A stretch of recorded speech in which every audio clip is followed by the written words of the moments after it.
আসসালামু আলাইকুম। এই মুহূর্তে আমি দাঁড়িয়ে আছি আমি আমার স্কুলের সামনে, যে স্কুলের প্রতিটা ইটের ভাঁজে জমে আছে কত শত স্মৃতি। চলুন দেখে আসা যাক স্কুলটা কেমন আছে। বন্ধুদের সাথে কাটানো সেই বিকেল গুলো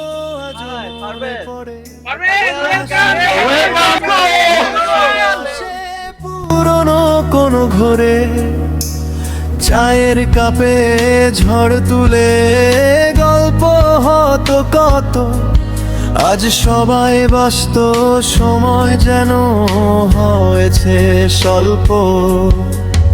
একজন গেছে শহরের দূরে কাজের খোঁজে, আরেকজন ডুবে আছে বইয়ের পাতার খোঁজে।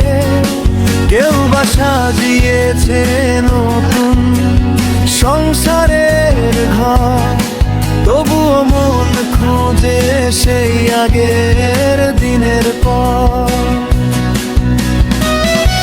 আমরা ওই পাশটা ক্লাস করতাম আর এই পাশে আমাদের ওয়াশরুম ছিল, মনে আছে তোদের? সো স্যারকে 2 ঘন্টা পর পর বলতাম স্যার একটু ওয়াশরুমে যাবো, স্যার প্লিজ পি করতে যাবো।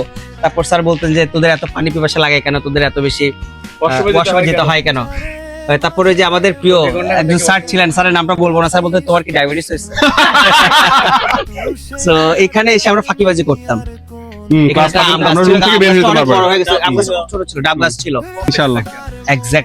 আর ওই যে জুনাইদ, মনে আছে তুই আমাকে একবার ধাক্কা দিয়ে ফেলাই দিছিলি এখানে? আমার এখনো মনে আছে।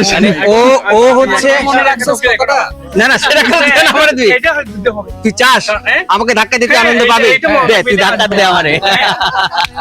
অনেক ফান হচ্ছে, অনেক আনন্দ হচ্ছে, কিন্তু আমি আমার প্রিয় একজন শিক্ষককে ভীষণ মিস করছি। আমাদের সবার প্রিয়, আমি জানি প্রত্যেকটা স্টুডেন্টের খুব প্রিয় একজন স্যার ছিলেন আমাদের সুবোধ স্যার। তিনি এখন আমাদের মাঝে নেই। তো উনি একটা ডায়লগ আমার খুব বেশি মনে পড়ে, এই ডায়লগটাও অ্যাক্টিং করে দেখাইতো সবসময় ক্লাসে। চিত্র কি বলে? চিত্র কথা বলে।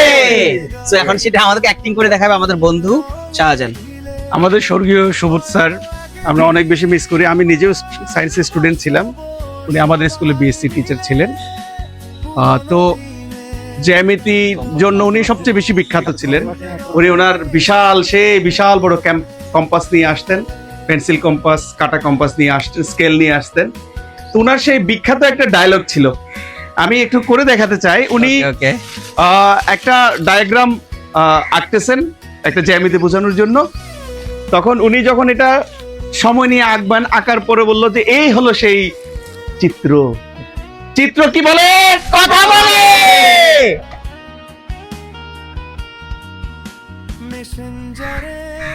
মামা আসসালামু আলাইকুম। ওয়ালাইকুম আসসালাম। ভালো আছো? ভালো আছে।